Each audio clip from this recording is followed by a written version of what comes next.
여러분 안녕하세요. 복음 채널의 김상덕 목사입니다. 이 시간에는 출애굽기 39장 말씀 중심으로 드리겠습니다. 하나님께서 대제사장의 가운을 만들게 하시고 그 가운에 양쪽 어깨에 12보석을 6개씩 어깨에 달게 지시하십니다. 그리고 가슴에도 12보석을 가슴에 달도록 그렇게 지시를 하셨습니다. 여러분, 우리의 영원하신 대제사장이 누구십니까? 예수님이시죠? 예수 그리스도시죠. 네. 여기서 우리가 알아야 될 것이 이 보석 12개라는 말은 이스라엘 12지파, 즉 하나님의 자녀들을 말씀하고 있습니다. 대제사장이 되시는 우리 주님의 가슴에는 우리가 보석과 같은 자입니다. 너무너무 소중한 자입니다. 주님께서 대신 죽으시고 우리를 살리심을 받은 자들이죠. 아주 귀한 자입니다. 우리는 스스로 나를 볼 때에 나를 이렇게 비하할 때도 있고, 또 내가 넘어졌을 때는 참 나 자신이 너무 초라한 것을 깨닫게 될 때에 정말 하나님 앞에 이렇게 바르게 서기에 너무 죄송할 때가 한두 번이 아니죠. 그럴 때에 나의 아버지의 가슴 안에는 내가 마치 하나밖에 없는 아들과 같은 아주 사랑하시는 자임을 우리는 깨달아야 됩니다.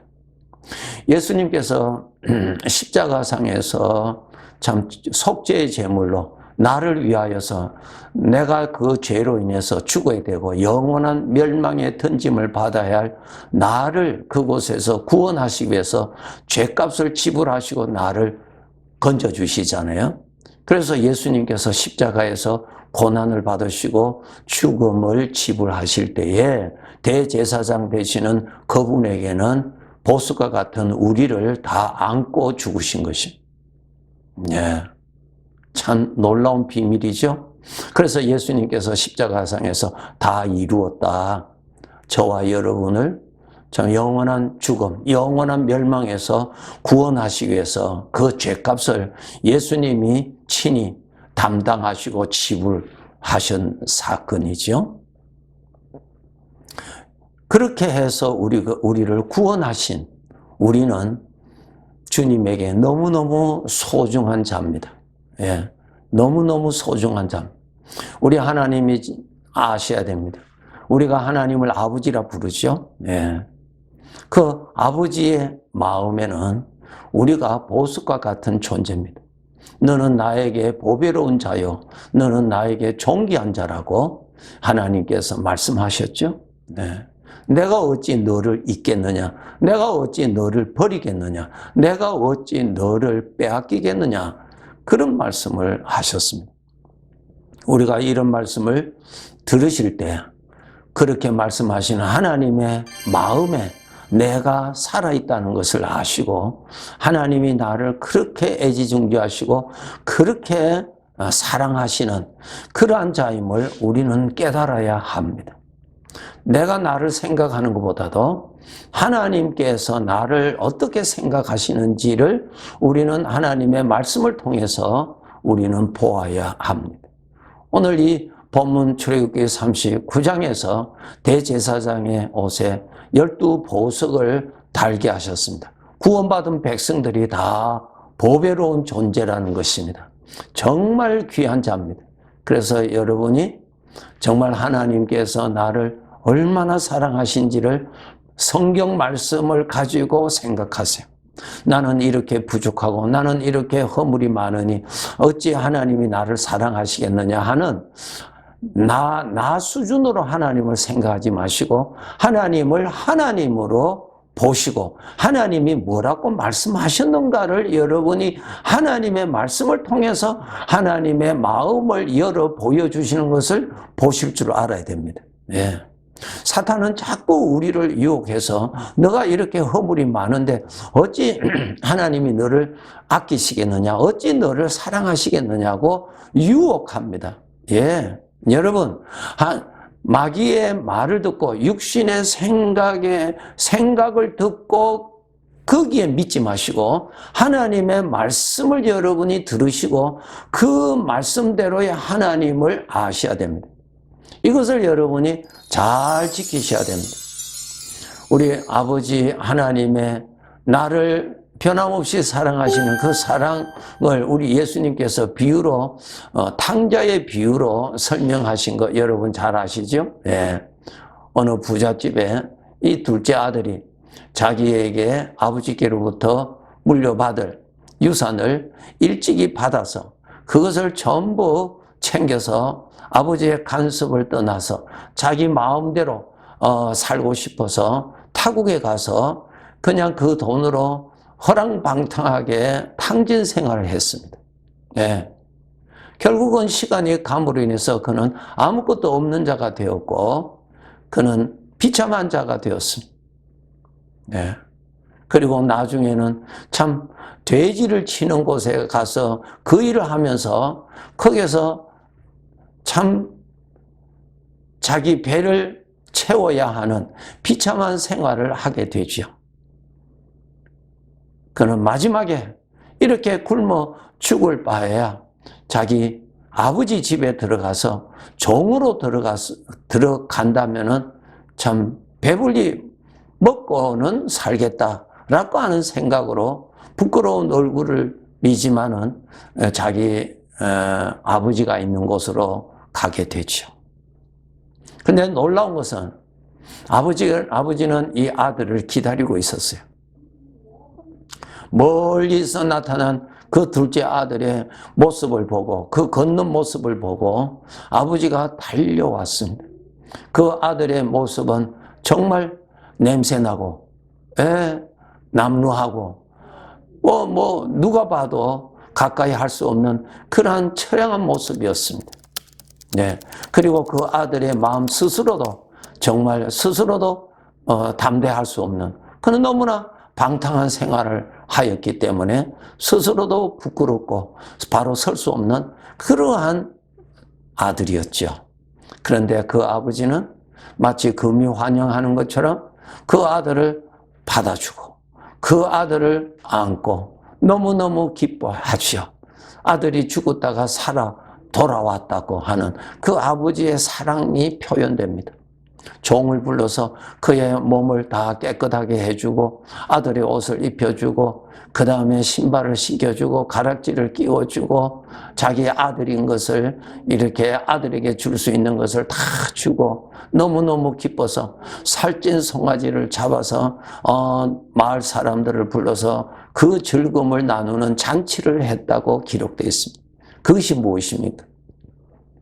아들은 아버지를 멀리 떠나 자기가 원하는 대로 타락한 생활을 했지만은 멀리 떠난 그 아들은 아버지의 마음에는 떠나지 아니하고 아버지는 그 아들을 품고 있었다는 것입니다.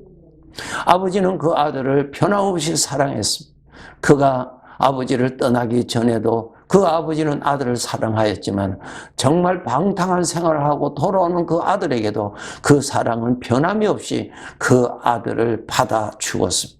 이것은 바로 우리 하나님 아버지께서 우리를 그렇게 사랑하신다는 것을 예수님께서 비유로 설명해 주셨습니다.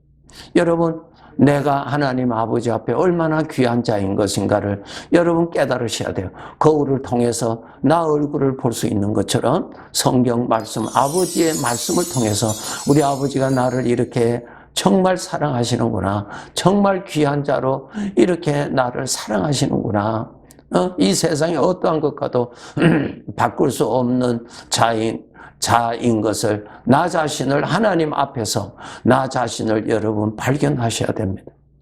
그래서 여러분 감사하셔야 되고 정말 하나님 앞에서는 정말 귀한 자고 하나님께 보배로운 존재인 것을 여러분이 아셔야 됩니다.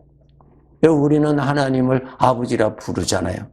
아버지는 우리를 아들이라 부르시기에 서슴없이 그렇게 말씀하십니다. 아버지는 여전히 우리들에게 내가 사랑하는 내 아들이라고, 너는 내 것이라고 말씀하시죠. 하나님께서 이스라엘 백성들을 애굽에서 건져내시고 그 애굽에서 인도해 내실 때 아버지께서 출애굽기 13장에 보시면 이 말씀하십니다. 6월절 어린 양으로 산 장자들은 다 내 것이라고 말씀하셨습니다. 아주 거룩한 하나님의 것이라는 말은 피조물로서는 최고의 복이죠. 하나님의 것이라고 하는 것. 존재 자체가 가치가 달라지죠. 하나님의 것이에요. 누구의 것이 아니라 하나님의 것이에요. 아주 귀한 자라고 하는 말씀입니다. 우리들도 똑같습니다. 우리들도 6월절 어린 양 되시는 예수 그리스도의 십자가의 죽으심으로 우리가 구원받은 자들은 하나님의 것입니다. 너는 내 것이라 그 말이에요. 사탄의 것도 아니고 연약한 나 자신의 것도 아니고 천지를 창조하시고 영원하신 사랑의 하나님의 것으로 우리가 성별받았다는 사실을 여러분이 아셔야 됩니다. 예. 내 것을 하나님이 사랑해 달라고 하는 것이 아니라 나는 하나님의 것이 된 것을 우리 성도들은 아셔야 됩니다. 하나님에게 너무너무 소중한 것입니다. 그 어떠한 것과도 바꿀 수 없습니다. 하나님이 분명히 말씀하셨습니다. 너는 내 것이라고요. 하나님 앞에 너무나 존귀한 자입니다. 예. 하나님의 것인데 우리가 영원히 말입니다. 하나님 절대로 버리지 않습니다. 우리 허물이 있을지라도 그분의 것이에요. 그분의 것입니다. 성도 여러분 마음을 여시고 하나님 마음 안에 나는 독자와 같은 사랑받는 자임을 스스로 생각하세요.